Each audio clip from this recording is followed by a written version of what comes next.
যে ঠিক আছে মুক্তিযোদ্ধাদের দিয়েছেন, তো এটা জেনারেশন আফটার জেনারেশন কেন দিচ্ছেন, আমাকে ব্যাখ্যার মুখোমুখি হতে হয়। এবং আমি নিজেও দুর্বল ফিল করেছি অনেক সময় যে হাও মুক্তিযুদ্ধ করলো একজন, তার ছেলে, তারপরে তার মানে তারও ছেলে। এটা আমার কাছে প্রাইমা ফেসি যৌক্তিক মনে হয়নি। বাট আমার সরকারের সিদ্ধান্ত আমাকে প্রতিপালন করতে হয়, এবং এটা একটা দুর্বলতা এখানে আমাদের আছে, যেহেতু বিষয়টা মুক্তিযুদ্ধ সংশ্লিষ্ট, এখানে আমাদের জাতি হিসাবে কিছু সফট কর্নার আছে।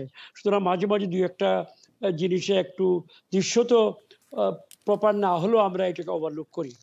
Number one. নাম্বার টু, আরেকটা বিষয় বলতে চাই, এখানে একটা কথা হচ্ছে সরকার কিন্তু চাকরি দিচ্ছে না।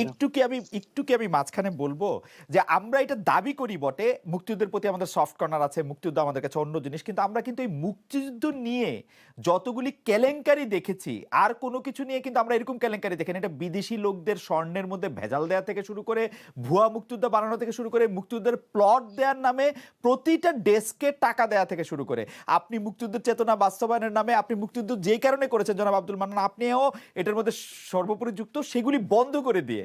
তো মানে এটা কি আসলে মানে শুধু কথারই কথা, মানে আমরা মুক্তিযুদ্ধের চেতনা বা মুক্তিযুদ্ধকে খুব নো, নো,